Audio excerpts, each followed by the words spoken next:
Well, I'm having second thoughts on the old Glastron project.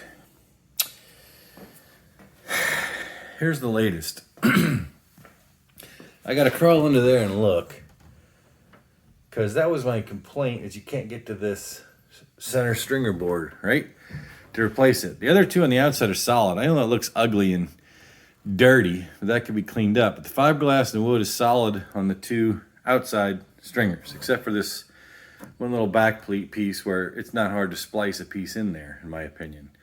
But the center one shot, and it goes all the way up there, you know, underneath where you can't get to it. Well, I got to looking and scheming, and I was getting ready to make an engine stand to strip the motor off of it. And I thought, part of the reason I changed my mind on this boat was this arrangement up here. There's no way very many adults are going to want to come up here and sit, because you got like 5 inches of height difference between your seat and your feet. So you can't put your feet down in a deeper spot where you can actually sit normally. And you can't stretch your legs out that way either and put your back against these parts. It's just too small to be of use, except maybe for kids or pets. So I didn't like that the floor was shallow up here, because there's a fuel tank under it. Well, the fuel tank's taken out. The previous owner was running the boat on a fuel tank back there. Just, like a 7-8 gallon tank or whatever. I suspect they designed it up here. I think it's a 17 gallon tank, which I have. The previous owner gave me it. It's taken out, but there's nothing wrong with it. It's fine, but I don't know if I want it up here. They probably had it up here for weight, so the boat would plane out easier, sit flatter, because of the motor weight on the back. I don't know, but my point is, what I thought was, if I'm on the edge of scrapping this or not, well, I jumped the gun and already bought the fiberglass repairing materials and some marine grade plywood. So I have all the pieces, and I thought, it's gonna take so much to refinish it and probably paint the boat. Well, what if I don't do any of that stuff to start with? What if I cut a hole in this, because there's nothing underneath that you're gonna cut, and leave a 1.5 inch lip on all the outside edges, so you can refiberglass the piece back on if you want, or maybe just leave it open, leave the fuel tank out and finish the floor, so that you would have a lot of leg room if you chose to sit up here type thing. So those are options, but I'm thinking that to find out, then I'd have access to the stringer, was the main point here. Because this little step that you wouldn't, well, you can reach through, and that's only, 11 inches or something across. You could easily reach your arm in there to do the fiberglass work underneath this little arch if you just cut this floor piece out. So I'm thinking that's what I'm gonna do. At least cut it off in an organized way, so that if you can see the whole stringer all the way up to do the work, well, then maybe it's not so bad. Go ahead and replace the center stringer, do that fiberglass work, but that's it. Don't worry about repairing all the seats and this ratted up old vinyl and whatnot. Just go through the motor, see if mechanically at that point the boat's waterworthy and sound. Then that makes a whole big difference. Then you can come back and decide what to do. And if I wanted to repaint it, which I did jump the gun and bought paint also. So I already have gel coat for it, which was stupid. I should have inspected the boat better. I didn't, so that's my own fault. But that's my thoughts. Let's cut this. I don't really need to cut this plywood away right here to know, because the access hole up there, meaning the rotted hole, I've already looked in there and poked around, and that center stringer is rotten underneath there. I guess somebody along the way parked this thing, the cover failed, or they didn't have a cover on it outside, and they weren't smart enough to tip the boat backwards a lot, so that the water would drain out the drain hole. And I'm guessing water just sat in the center part and rotted that center transom. So that's the latest plan. I think I can't move on yet. I can't make myself get rid of it, because so much of it's here. There's a 115 motor on it that works. The power trim and tilt works, and I want a boat that goes a lot faster than our current pontoon boat. This has the potential to do it, and it cost almost nothing.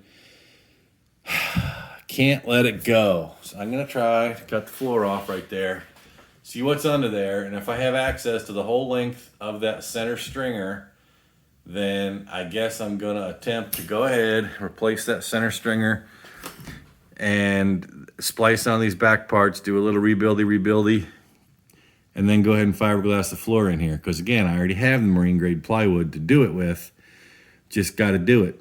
And fiberglass work is not particularly that hard, so I hear.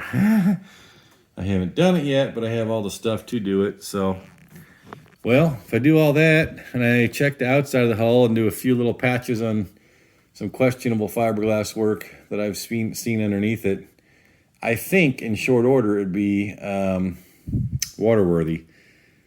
I guess the other thing, now that I said that all out loud, I'm gonna do a compression test on all the cylinders, because even though it runs, the guy started and it ran for me, and the water pump at least is in some functional shape. He showed me the package where he replaced the impeller, but that might have been 5 years ago. I don't know. But anywho, yeah, why don't I do that? If I do a compression test, I know the electrical system works because I heard it run.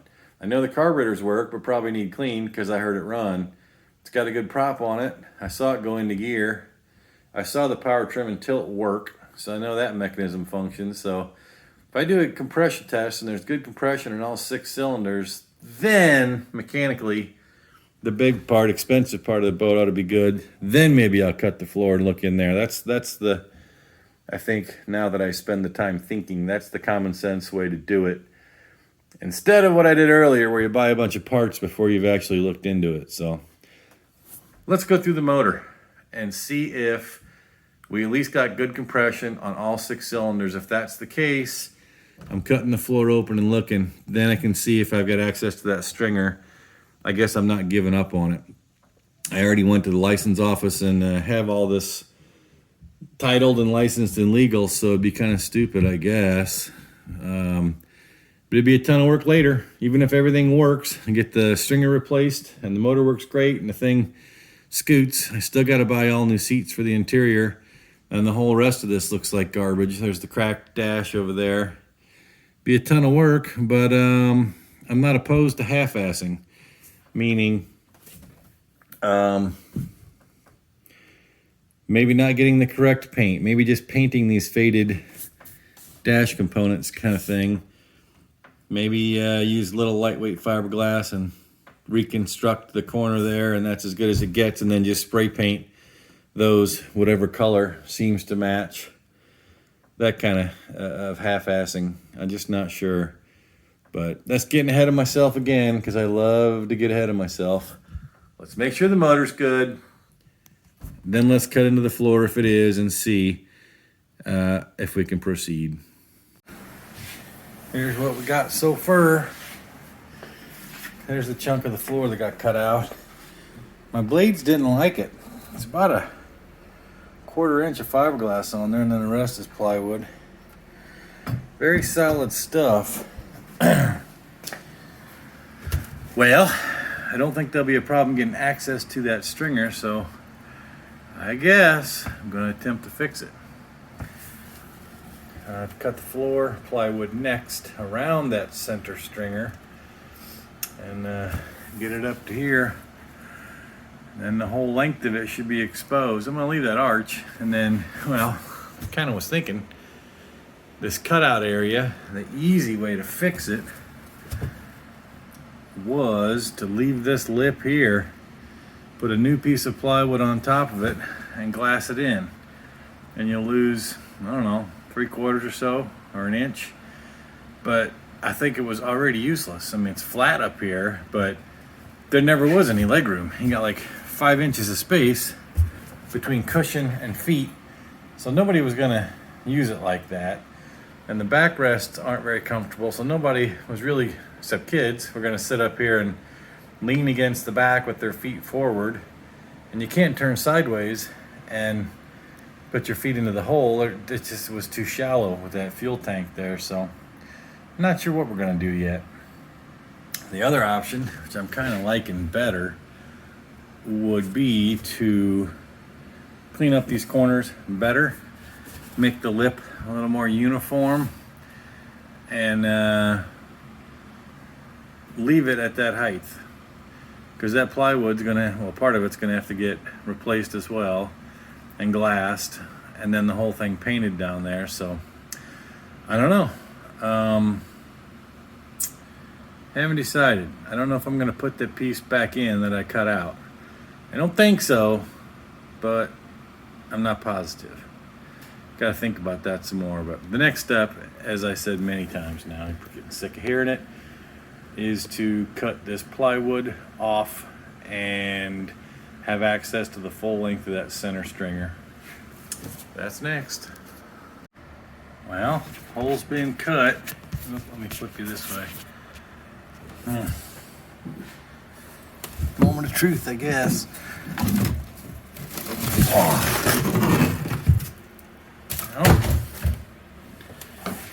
Okie doke. Looks to me like one way or another, the whole length of that stringer is going to be exposed. All right.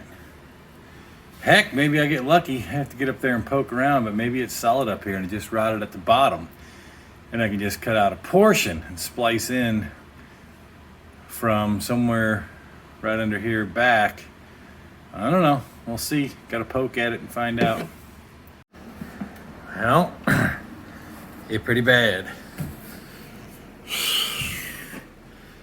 Ripped it out all the way to the back. And that center one is definitely rotten all the way the whole length. The side ones, I'm not sure about. It almost is a game of shoot, if you get the whole thing exposed here, I don't know. Maybe you just go ahead and do the side ones too. I don't think so. I think that, well, anyway, what was the culprit? What happened? I'll tell you. Combination of things. Obviously the wood rotted. Well, how come? Well, either poured in the top and they didn't have cover on it, which could partially be to blame. Maybe they didn't put it at an angle so the water wouldn't drain out the back, but nah. The real reason, I'm sure boat guys already know this, but for the people that don't know, there's the culprit.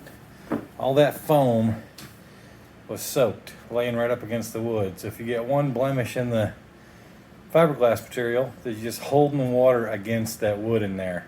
No matter how much you tipped it up or down, it's just like a wet sponge stuck on the side of the wood. Terrible.